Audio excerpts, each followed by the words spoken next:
Reducing malnutrition, which affects almost a third of children in Uganda, is a necessary step for Uganda to achieve its vision of becoming a middle-income country by 2040.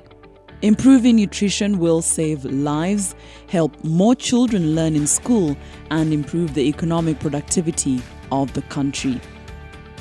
Uganda is committed to addressing malnutrition. It is included in the second National Development Plan, and a multi-sectoral strategy to reduce malnutrition is being implemented. This requires a skilled, creative, and innovative group of leaders. USAID's Uganda Nutrition Fellowship, implemented by Food and Nutrition Technical Assistance Project, works with talented young nutrition graduates to develop the next generation of leaders who will continue Uganda's fight against malnutrition. The Uganda Nutrition Fellowship Program officially started in 2013, June 2013, but it was a result of an internship program that existed, and that internship program was to fill a human resource gap within the Ministry of Health. The ministry had a new head of nutrition at that time, and there was a general human resource gap within the nutrition unit.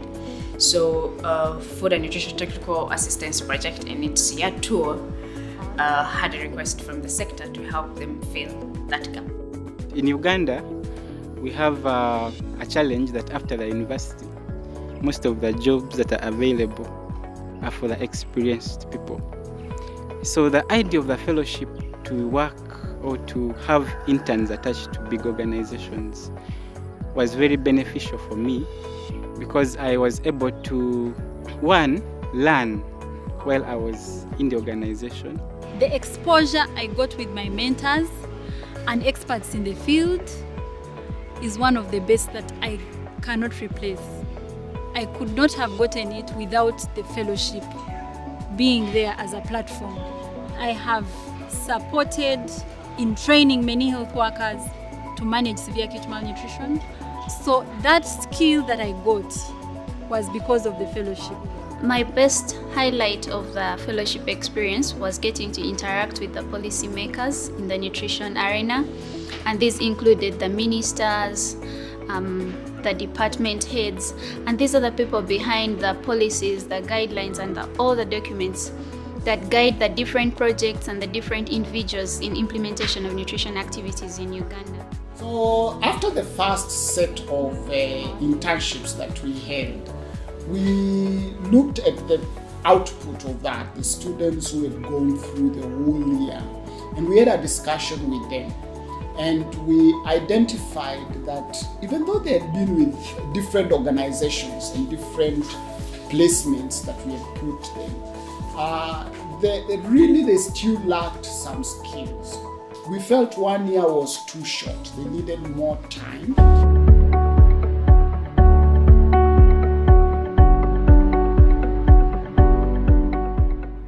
Through the program, fellows gain on-the-job experience and mentorship at host organizations such as hospitals and clinics, non-governmental organizations, and government ministries. At World Vision, we've been working with different platforms. One of them has been the nutrition care groups, where we have a group of mothers, 10 to 15, who we train in essential nutrition actions, and we encourage them to continue meeting monthly and discuss these nutrition actions so that mothers are encouraged to stay healthy and also produce healthy babies.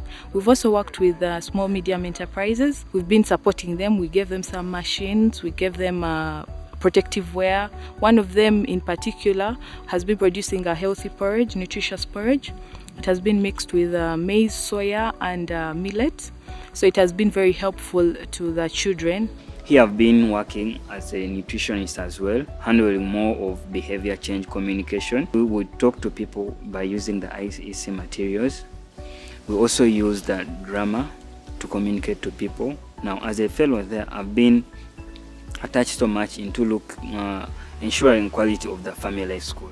I've basically helped the nutrition unit to avail nutrition reference materials to the public through the formation of the mini library and the nutrition website. My fellowship focused on strengthening my sectoral approach challenges for nutrition in Uganda. Uganda has been implementing the multi-sectoral approach to nutrition for the last almost 5 years, but the gains and the outcomes are still minimal. The type of work I've done as a fellow in Community Connector project involves working with First 1,000 Days of Life, that is building skills in nutrition and health. The project works from the district level down to the community structures. This has enabled me understand the multi-sectoral approach of nutrition and understand how nutrition is a cross-cutting issue.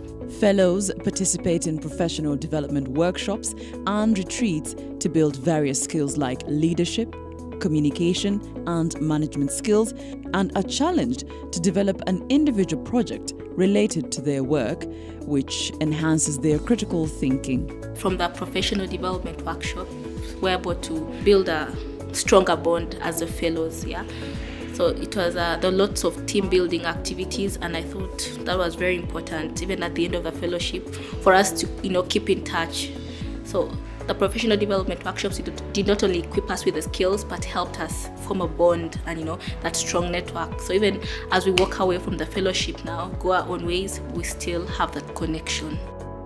My project was about drawing up a framework for them to establish a counseling service for mothers and children, and for being able to set up a breastfeeding corner at their office. With mothers being allowed to bring their children to work, they really have more time to breastfeed, less time to worry about how the child is doing at home. And so they can focus and actually give you more productivity. I've worked on a directory of nutrition stakeholders supporting the health sector, which is basically stakeholder mapping, knowing which partners are working where, what they're doing and what coverage, and how it can help us as a Ministry of Health improve our services. I have developed a checklist to use in the outpatient therapeutic care, where the checklist basically collects information from the mothers who come to the clinic so that we can obtain the challenges they are facing that could have possibly caused the malnutrition in their children. Meanwhile, their host organization gained an additional staff member who is highly motivated and well qualified to support their ongoing work to improve nutrition in Uganda.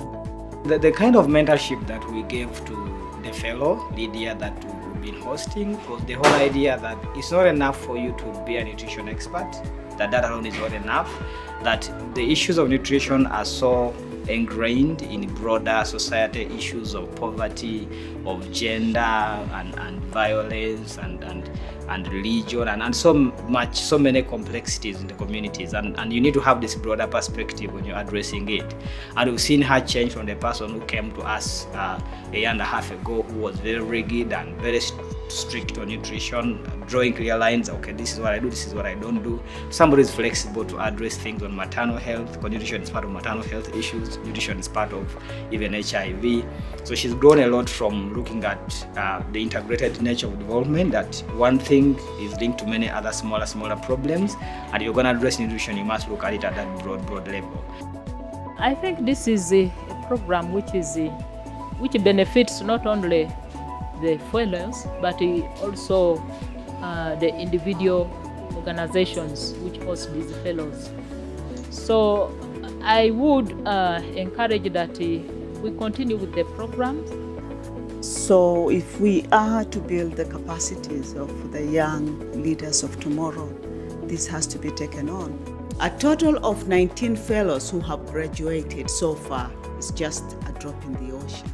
So we need to find a ways of ensuring that nutrition fellowship program continues beyond FANTA. That may not come, cheaply, but cheap things are not always rewarding. Because what we have learned in the past 4 years shows that if you really invest in these young nutritionists, then the country has a lot to gain.